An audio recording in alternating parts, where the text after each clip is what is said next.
What is going on, my Masketeers? Welcome back to another episode of The Mask, and we are here to talk about Netflix's Top Boy, starring Ashley Walters and Kano.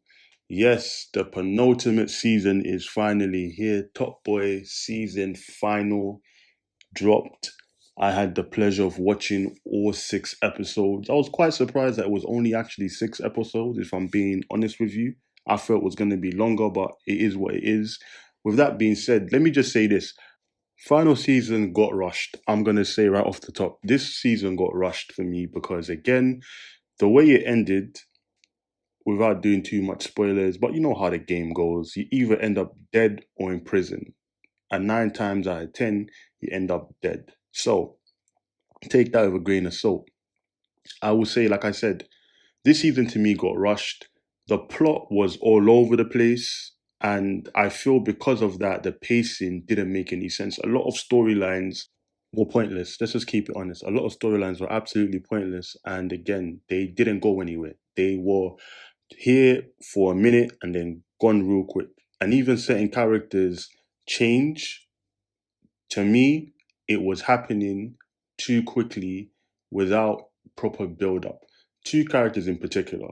I'm gonna say Jack's character, hold tight Jack, the realest in the game, but even her character, the change that she went through, it happened too quick. I felt like if they had done this in the beginning of the previous season and it gradually builds and eventually culminates with her actions in the final season, that would make more sense to me. But it was too quick. And within 6 episodes, it's just not believable. Mind you, the acting was on point because phenomenal acting. That's one thing I will say. Let me pause when I say phenomenal acting. Phenomenal acting from everybody except from one person. The girl that plays Deshane's girlfriend, yo, she was the weakest actor in this show. I'm sorry. I'm sorry. I'm sorry. Don't mean to be, but I have to tell the truth. Her acting was poor. Every line that she delivered to me, it just sounded like she was reading off the script and there was no life in her. She has no range. When I say no range, I mean no range. She was like a mannequin, and every line she said, it was always drawn out and it sounded like she was just reading. There was no passion, no conviction, nothing. Come on, girl. She was drier than that communal bread without the butter, man. Them flipping Catholic wafers. Stop it. Just stop it. I need more flavor. I need more flavor.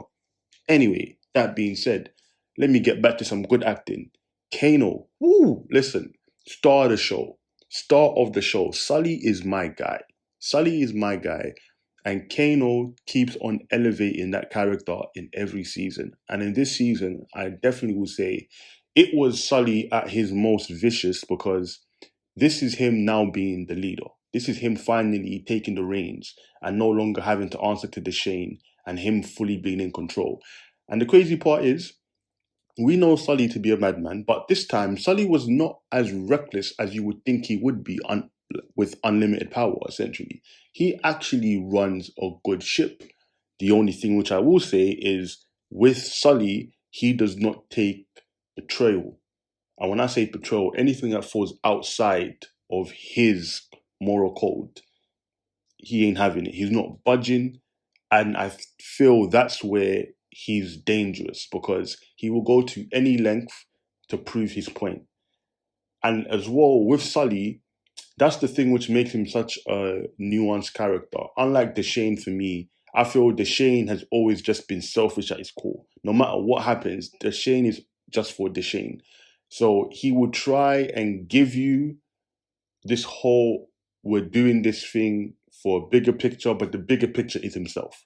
Whereas Sully, as twisted as he is, he does believe in a bigger picture, but at the same time, he has that switch. And as soon as he turns it, it's dark all over. And there ain't no light coming from nothing. There's even a conversation that he has with Jax at one point.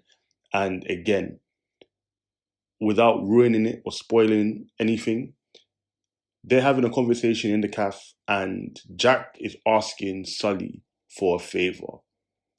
And especially due to the fact that Sully and Jack, they have been through similar situations and they've been there for each other, you would think that Sully would have some compassion, especially with what Jack is asking. But he just goes full dark man and he's just like, nah, don't do that. That's disgusting. Yo, can't lie to you. I felt that in my chest. Even Jack felt that in her chest. She was like, God damn, this is a lot. And in that moment, I felt that's when he fully crossed over to the dark side. Like there is no coming back. We're on this path and wherever it leads is wherever it leads. With that being said, let me get back to the overall show itself. I would say for me, I wanted to enjoy this show. I think the performances were amazing, but like I said, I feel like the final season was rushed. The pacing was off. The acting was good, but a lot of storylines kind of got dropped. A lot of elements got added, which didn't have enough time to build so that the payoff felt well earned. Certain things just felt very cheap and very hollow. But when it came to the emotional beats and the things that really stuck and hit, for me anyway, especially because you've seen these characters go on a journey, I felt some parts, but overall, I wanted better for them. I felt that they deserved a proper ending. For me, I would have said that they should have broken the final part into two parts, like what Netflix has been doing lately, where they do the first part it drops, and then like after like 2 weeks or like a month, you drop part two. They did it with The Witcher. That's what they should have done for Top Boy, in my opinion. They should have given us the first 6 episodes and then taken a month break or a 2 week break and then given us the remaining six to finally finish off this entire series because six was not enough to tell their story. There's one thing which really got on my nerves because in the beginning, they have a whole new threat to deal with that has essentially come and cut off the Morocco plug. And even that whole situation, the build up was there. Where did that go? Nowhere. What happened? Nothing. There was no consequences, nothing changed. Literally, there was no point of even having it there, if we're being honest. So, again, that took up 2 episodes, and out of a 6 episode season, I'm sorry, 2 episodes is too much. We shouldn't have to sit through nonsense if it's not going to lead anywhere.